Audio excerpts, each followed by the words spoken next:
just start now then. So, hi everyone, and welcome to the Prospects webinar, which is Acing Virtual Assessment Centres.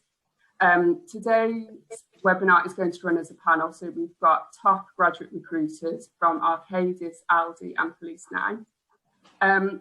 I'm guessing that many of you are here either because you've got an assessment centre coming up soon and you'd like to get some advice and information about how they work, or maybe you've been to an assessment centre in the past and you'd like to get some more information on how you can improve, or maybe you're just generally interested and looking for the future if one does happen to come your way.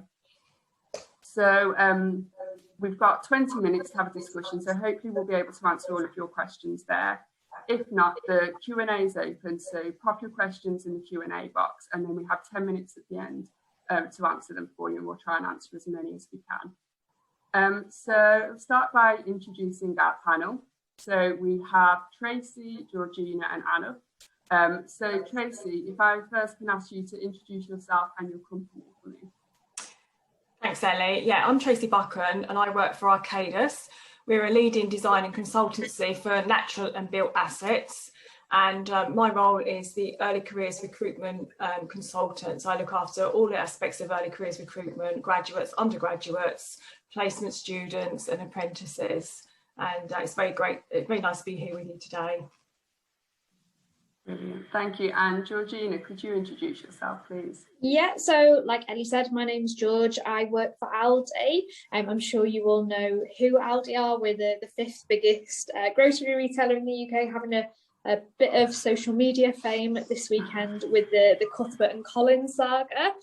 Myself personally, so I work as the team leader for the graduate recruitment team. So there's a team of 4 of us, and we specialise in all elements of the graduate life cycle. So that's everything from university engagement to reviewing applications to those group assessment centres as well. And I've been part of the Aldi graduate team for coming up for 4 years now. So that is me. Brilliant, thank you. And Anna, would you be able to introduce yourself and tell us a little bit about Police 9? Yeah, sure. Thanks, Ellie. So my name's Anna Buklani. I've had a pretty extensive career, both in the corporate sector and now in the charitable sector. And my focus has been on graduate recruitment and development. We're obviously living in this new world at present. This COVID-19 world, which has meant that we've had to be dynamic and change the platforms on which we deliver our assessment centres. And I'm an integral part of the selection team here at Police Now, which is part of the wider recruitment marketing team, and we're responsible for the assessment and selection of our candidates to conditional offer stage. And then they go through a vetting process before they're made confirmed offers as police officers with their respective forces. In terms of Police Now, our fundamental mission is to transform communities, and we do that by recruiting, developing and inspiring diverse leaders into policing. Brilliant. Thank you very much, Anna. So if we just jump straight into the questions. So the first one is very specific to your individual assessment centres. So if we can go in the same order that we did the introduction, so starting with Tracy, can you tell our attendees what they can expect from your assessment centres? So maybe in terms of format and timing, or are there any particular exercises that you use? Would you be able to describe them for us? Of course, yeah. So our assessments are just over half a day. We run a Q&A session beforehand so that you get the opportunity to understand what exercises and how we're going to score those exercises, and you get to try out the platform as well, because we're very aware that there's so many different platforms out there. People have got various different levels of experience and exposure, and we don't want your first encounter. We use Teams. We don't want your first encounter of Teams to be the morning of your assessment and you're trying to get to grips with where the chat feature is and how you share your screen, etc. So we run a half-an-hour session a couple of days beforehand just to make sure everybody's familiar with the process. We start off at 9 o'clock and we have a virtual reception. So what we've tried to do with our virtual assessment is replicate our previous face-to-face pre-COVID world, and we would have a number of our graduates there sharing their stories, their expectations, and giving all our candidates the opportunity to ask questions about what it's like to work for Arcadis, what kind of projects they can expect to get involved with, all that kind of thing. So we try to replicate that as closely as we can. Obviously there are limitations, because in a virtual scenario it's difficult to have free-flowing conversations, but we do our best to, as I say, to make sure that it's as relaxing and as true to the experience that you would have had with a face-to-face. So you have half an hour to kind of like chat with our current graduates before we pull you through to our virtual boardroom. And there you'll have the opportunity to introduce yourselves formally. Our assessors will introduce themselves formally. We'll have a little bit of a kind of like a run through of a couple of our values that are important to us. We have strayed away from doing a big kind of sell on Arcadis during the assessment centres. We send lots of links and information ahead of the day. And that's just because we appreciate that trying to keep engaged in a virtual platform is very, very difficult if you're sort of staring at a screen trying to absorb information and then having to do exercises afterwards. So we've kept that down to a minimum. But there's still plenty of time to kind of like engage with each other and our assessors and kind of like relax before you do your exercises. For our assessments, we have 2 exercises. A group scenario, which is kind of a typical thing that we as a business would expect to be involved in. Obviously I can't tell you too much about it, just in case there's any potential candidates out there, but it's a kind of town planning exercise. Like, I think I can share that with you. So you work in a group of around 6 people. Again, those numbers are kind of been cut back from the virtual, where you've got the opportunity, sorry, from the real world, where you've got the opportunity to kind of splinter off and work in subgroups. That doesn't work so well in the virtual format, so we've kept the numbers slightly lower for that exercise. Without, it doesn't compromise the experience or our ability to assess. And so that exercise is around about 2 hours in total. Normally you'll be assessed by one assessor throughout the day, and that assessor is just looking at 1 or 2 candidates, so they're really able to kind of observe you fully. That one exercise will finish around about lunchtime. Then we give you a 20-minute break to go and refresh, grab a drink, a sandwich, just take your eyes off the screen for a few moments. And then we have a capability scenario, which is a bit more role specific. So in terms of sort of pre-preparation, there isn't too much we ask candidates to do. All our exercises with your kind of like degree backgrounds and the selection process, we feel that everybody's able to compete ably without doing too much prior research. But what we do advise our candidates to do is kind of like learn a little bit more about us as a business, and obviously that allows you then to feed in that knowledge when you're doing the exercises. Think about things that are important, so things about our values. So what do you notice on the projects that we've undertaken? What kind of things do we sort of like gear our projects towards? What are our customer relations like? All those kind of things that you can glean from those projects that you're then able to feed in to those exercises when you're carrying them out. Did you want me to go into what we're actually assessing as well, Ellie, or are you going to cover that a bit later? We'll cover that bit later. That's brilliant. Okay. Thank you very much. George, would you be able to tell us a bit about the ALDI assessment? Yeah, sure. So we've tried to keep our assessment centre as close as possible to what would happen if you were coming to an in-person assessment, quite similar to, I assume, Tracy and Anna. So our assessment centres take 2.5 to 3 hours at the very, very most. Normally in a group of 8 people, and there'll just be one assessor on the call with you. We're using Microsoft Teams as well to hold those assessments. The day's split into 2 main parts.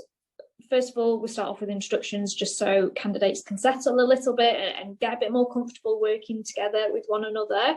Then after that, there will be a store walk presentation. You get told before the day to go out, visit a store, make a note of what you see in your experience, and we ask them to present back on the day, tailored around a specific topic. Then we'll pause for the break, And then after that, we take part in some teamwork and leadership activities. It won't be a surprise that one of the key things we look for is leaders from our graduates. And so that's why we do that leadership exercise at the end. And then there's obviously an opportunity for them to ask questions of us, and we can talk about more the culture of ALDE towards the end of the assessment. So that's ours in a brief overview. That's perfect. Thank you very much. And Anna, would you be able to talk us through Police Now? Yeah, sure, Ellie. So just as Tracy and Georgina have said, we've done our utmost to replicate our face-to-face assessment centre onto the digital world. We conduct 2 assessment centres a day. They're both half-day events. So the morning session would start about 8:30 till 1 o'clock. The afternoon session runs from 1:15 till about 5:45. And our assessment centres at this moment in time, or digital assessment centres at this moment in time, are conducted on Zoom, just because of the simplicity of the platform and its offering that it gives to us. We start off with an introduction which gives you an insight into the operation of Zoom, allows the candidates to mingle with each other, and it also gives them an insight into a fictional town, which will be the focus point of the assessment centre. And that fictional town is where they will be policing. We undertake a range of assessed and non-assessed exercises during each half-day event. And in terms of the assessed exercises, without giving too much away, for our last programme, they consisted of a team meeting, 2 role-play exercises, and a motivational alignment interview. Those exercises range from 25 to 40 minutes, but our fundamental aim is to ensure that we're providing an effective insight into what life is like as a neighbourhood police officer or a detective constable, and we want the candidates to make an informed decision that policing is the path they wish to pursue as part of their career. Brilliant, thank you. And just going in the same order as we have done, as these are quite specific to your assessment centres, could you just give us a brief idea of how students could prepare for one of your assessment centres? Is there a particular dress code that you're looking for? Is there anything that they need to be researching, or are they able to practice anything beforehand, or is it just kind of going in cold? Would you be able to just briefly go into that for me, Tracy? Hi, yes, Ellie. So in terms of how to prepare, as I say, we have the Q&A beforehand, which hopefully means that you've got a good understanding of, in terms of the technical, the platform, etc. So we do ask for things like making sure you've got a decent sized screen so that you can see everybody on camera that you're engaging with, that you've got sort of a headset so we don't get feedback and that kind of thing. In terms of what to wear, it's the same as if you were doing a sort of a face-to-face interview, really. At least from the top half of you. If you've got slippers on and tracky bottoms, obviously we're not aware of that during the virtual assessment, but at least sort of like make sure you've got a decent top, hairs in order and that kind of thing. In terms of research and preparation, I think I covered that a little bit. I jumped the gun a little bit in the previous sector. So we send information out about the company, and we'd expect people to have a little look at that. But in terms of practice, the exercises are set up that there's not too much preparation really required. It's about just tapping in to your natural behaviours and abilities that we're sort of assessing on that at that particular time. Perfect, thank you. And George, would you be able just to give us an idea? Yeah, so when we send an invite to an assessment centre, we do let candidates know what one of the activities is, and that is our stalwart presentation element of the morning or afternoon. I would say definitely go out to stores, visit our stores, research us online. There's a lot of changes that we're making at the moment as a business. So we've launched click and collect in the last 6-8 months. We've also launched lots of sustainability trials as well. So make sure you know about all that before you come to one of our assessment centres, and really showcase how you've gone the extra mile to research ALDE. Then in the second half, very similar to what Tracy was saying about your natural behaviours, it's all about how you can work in a team and how you can lead a team as well. So just be yourselves, relax as well. I know it's easier said than done to relax in an interview or an assessment style situation, but just try and be yourself and work with other people like you would do at university or in your part-time job or in a society. So I absolutely say to candidates who are coming to the assessment, just relax and let your personality shine through in that second half. Perfect, thank you. And Anna, could you just give us a brief idea of how they can prepare? Sure, Ellie. So just to build on what Georgina just said there, I think it's so important for candidates to just be themselves. They have gone through a process. They have gone through our process and they've been given an insight into policing. We want them to be themselves and just show themselves that, you know, the decision we're making on them is the right one. Obviously, the usual elements apply. Just because it's a virtual assessment center doesn't mean you shouldn't try to arrive early, have smart attire. We know that we're, you know, working behind our desks and so on, but make sure you're smart and don't have anything controversial in the background that probably allows us to read into you as a candidate. Make sure that you check, and I can't emphasize this enough, make sure you check that the technology works on the device that you're going to be using, just so it just makes your life easier and you're able to relax and really display what you're all about. Use your resources. We provide a range of hints and tips on our website. And we want candidates to really feel comfortable as if they know what they're going into when they attend one of our assessment centers. Fundamentally, candidates who apply to us want to pursue a career in policing. You can't practice the assessments at our assessment center, but just be yourself. You know, I cannot emphasize more than enough. That's brilliant. Thank you. There's a lot of just be yourself and relax, and the positivity will come through there. And I think it leads into one of the next questions, which is a kind of key advice into going into assessment centre, and the do's, but also in particular the don'ts. There's a lot of do this and do that. But what are the things that people should be staying away from? And you mentioned about nothing controversial in the background, and obviously making sure when you're on screen it's professional. But can you guys maybe give any advice or tips about something that maybe people really should be doing, or things that they really should be staying away from? I'll just open that up to the floor if anyone wants to jump in. Yeah, I just want to touch on what you said earlier about, we've all said be yourselves, we've all said let your personality come through, and it's because you can't bring someone else to work every day. And ultimately we're looking for people, especially at Aldi, and I'm sure in the police as well, who can connect with other people and build those really strong relationships. That's how you lead people, that's how you influence them and get the best out of, whether that's your team in store or a situation in the wider community. You need to be genuine, and that's how people then relate to you. So that's why we say just be yourselves and don't feel like you need to put up a front. I think that's maybe one of the pitfalls that people experience, is they come to an assessment centre and they think, well, I need to showcase I'm a leader, and to do that I'm going to talk over everyone, I'm not going to cooperate with any of the other people in the group, and I'm just going to make myself known to the assessor, but in not a positive way. And sometimes people can be quite disruptive and think that they're showcasing the leadership skills. So I would say make sure you're accommodating for the rest of the group, because it's, you know, there's 6 other people maybe there who are getting assessed at the same time, and you need to show that you can work in group situations and you can work as part of a wider team. So whilst yes, we want leadership skills, we want people to be able to do that at the same time. So that's my perspective on what you should definitely not do.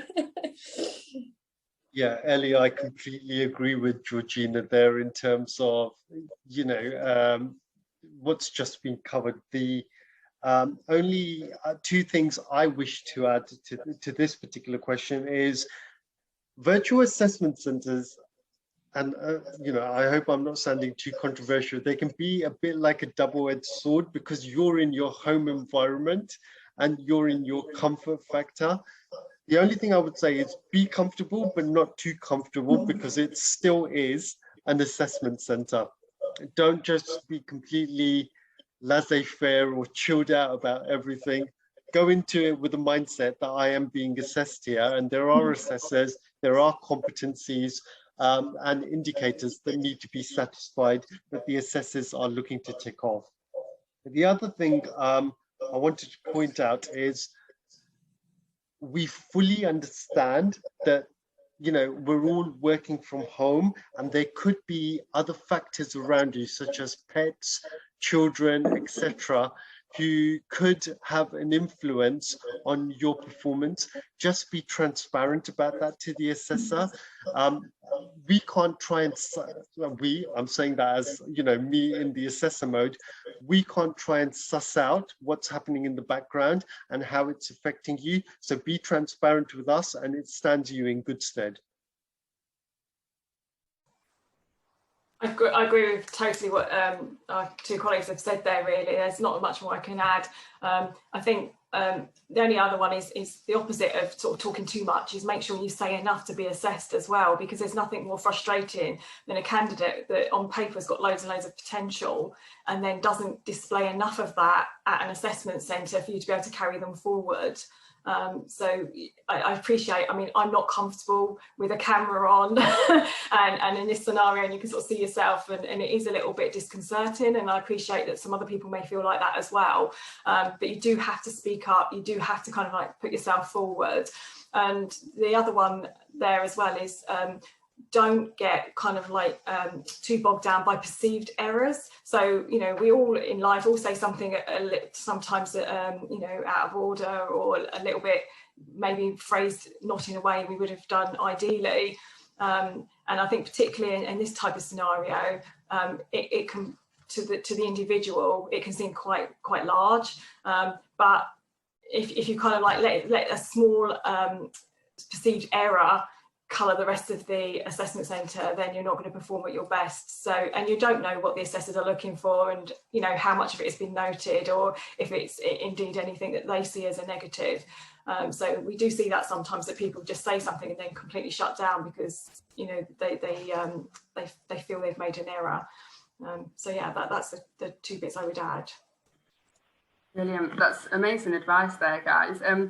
We've had some questions come in, so if we just jump into those now, so we can make sure we can get as many of them answered as possible. So if I can just pick this one, do you have any advice handling group tasks, particularly on Zoom? So how is a group task managed? Do you go into separate rooms? Are you pulled into, do you have a separate link? Would you be able just to describe how that works? Yeah, I can go first if that's okay, Ellie. So for our group exercise, we get our candidates to individually, we're all in the same room, we get our candidates to the candidates participating in that particular group exercise, we get them to prepare individually for about 15 minutes. And then the assessor takes you through a set of instructions, which allows you to then have that interaction. There are some great tools on Zoom, such as being able to raise your hand, etc., etc. We expect an element of courtesy. Now, bearing in mind, you're going into a role which is going to require the provision of service. It's not a case about you just dominating the whole atmosphere. I think communication, communication is an art. And for me, it's less so about speaking. It's more about empathetic listening, because if you get the empathetic listening right, you can then direct what you're going to say effectively in fewer words than just waffling on and trying to take over the conversation. So just be mindful of those that are around you, but equally, don't just give in and just, let the others dominate you. Make sure you get your points across effectively. That's brilliant. Does anyone else want to jump on that one, or do you think, yeah, perfect. Yeah, and just to add to what Anup said, there's nothing stopping you as a candidate implementing some kind of structure in that discussion. So at Aldi, we work in a very similar way. So we give candidates individual preparation time before the group discussion starts, and there's nothing stopping a candidate saying, you know, I've had to think about this and I think we should all use the raise your hand function when we want to talk, to make sure we're not talking over each other and make sure we can make every voice heard in the room. So if you feel like that's what you would benefit from, suggest it to the group and see how that goes. And that's another example of how you can lead but not talk over everyone at the same time, and you can show that you can solve problems as well. It's not something I'm expecting every single group to do, but if that is what makes you feel more comfortable and how you think you can get your point across during the assessment, absolutely do it. Brilliant. And Tracy? Yeah, I don't think there's anything any different really. I think that's been covered. Perfect, brilliant. There's been a couple of questions about how you could accommodate for students with maybe a poor internet connection, a poor mic, maybe not the best webcam, or maybe not a webcam at all. Are you able to accommodate students that do have those issues? When we invite students along to an assessment centre, we ask them about their accessibility to equipment. With a sort of like backup plan that, you know, we're lucky that we're kind of like a nationwide organisation, and you know, we've got sort of contingency in place where we would try and get equipment to people if they absolutely needed it. We do on the pre-call suggest that they try, you know, wherever they decide to carry out the assessment, that they check that they've got decent Wi-Fi connection.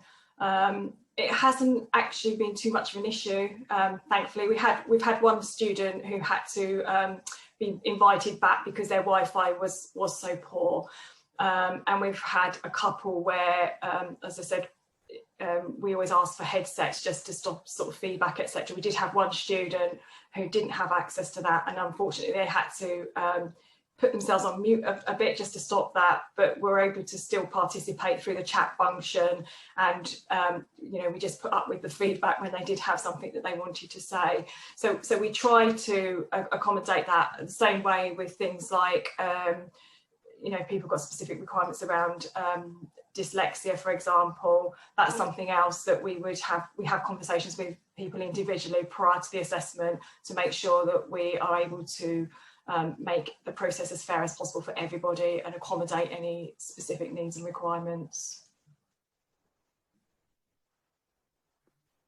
Brilliant. Is everyone happy with it? Is it a similar for everybody? That's perfect. Yeah, it's usually less so about the Wi-Fi. It's more about the internet providers, and we provide a range of hints and tips as to how to make sure that you're able to effectively perform on the day, bearing in mind you're reliant on Wi-Fi or internet connection. Perfect. So I think if we can squeeze in 2 more questions now. So we've had one come in asking, are these roles only for recent graduates or anyone with a degree can apply? I'll read this out a bit better. So are they roles for recent graduates, or if you've got a degree, or can you apply for the role if you've graduated years ago and already in a full-time job? Yeah, so we've got 2 different programs at Aldi. We've got our graduate area manager program, and then we've got our career changer program as well. And the only difference there is that for career changers, we look for someone who's already got a bit of leadership and management experience, and we'll take them onto the career changer program, which has got a slightly different training plan to the graduate scheme. But you can apply with your degree from 20, 30 years ago. I don't mind, as long as you've got that 2-1 degree, and it really doesn't matter how long ago you graduated. Everyone's welcome to apply. Yeah, ditto here, Ellie. You know, our programs are open to, sorry, excuse me. Our programs are open to recent graduates and career changers. At the heart of everything, though, candidates have to demonstrate why they've got a real interest in policing and what they can offer as a role, say, as a neighbourhood police officer or a detective constable. We're slightly different, that we tend to just have people that are a couple of years max post-grad. It would depend on individual circumstances, but we potentially wouldn't take somebody who's got, say, an engineering degree from sort of 4 years ago and have been in an engineering role. And that's just because the program's designed for people that are just coming out sort of like their first experience into the industry. So the programme probably wouldn't satisfy somebody who's got any more than kind of like a year's experience. But obviously there are sort of more experienced hire routes, etc. So if somebody's CV came through, we could always put them in direction of the experienced hire team. That's brilliant. And it looks like we're just at time, but if I can just squeeze one more question in. Isabella sent one in early on, and I thought it was a really great one. She has an assessment centre on Thursday and would like to know any tips on how she can stand out during a group task. I know that we did talk about group tasks, but if you've just got one to kind of top tip to finish on, that would be great. Yeah, it depends what that particular business is looking for from their graduates, and I would go on and look at their careers website, look at the culture and what you'll be doing during that graduate role, and think about what are the assessors going to be looking for. With Aldi, it is leadership and team working experience. Anna's talks about active listening during the police, because that's a key element of that role as well. So I would really go and think about what you are going to be assessed on and try and interpret that, and just be considerate of everyone in the group and work as part of a team. Make sure you're able to work to solve the problems. You obviously can't solve any of the problems you're presented with on your own, so make sure you are able to work with others to do that. And I think regardless of what business you're attending an assessment centre for, you'll be in good stead there. Yeah, my one tip, Ellie, would be emotional awareness. Go into a group exercise emotionally aware of the exercise you have in front of you, the other candidates you have in front of you, and the fact that you want to make a serious contribution to this group exercise and just portray yourself in the best light possible.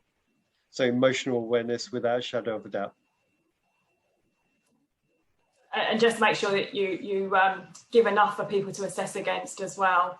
Don't be too passive. Make sure that without sort of like overstepping and talking over people, just make sure you have some valid points. I think normally with most exercises, you get the opportunity to do a bit of individual work beforehand, some preparation to read through, etc.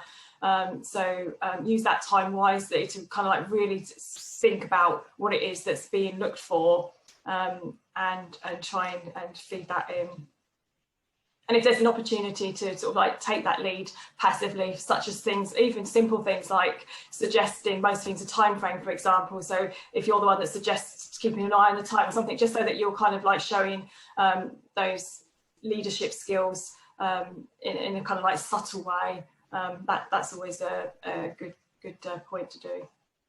Brilliant. That's really good tips, guys. Thank you so much for today. We've run slightly over, and I'm sorry that we didn't get to answer all of the questions that came in. If you are interested in assessment centres, there's loads of information on the Prospects website. So I recommend just having a good look through there. We have a huge section on advice for assessment centres. I'd like to again say thank you to you, Georgina, Anna and Tracy, for your time and giving us the amazing information today. I hope everyone's found it really informative. You'll receive an email later on today with a link to watch this on demand. So if you'd like to get the information again, if you'd like to share with your friends, please feel free.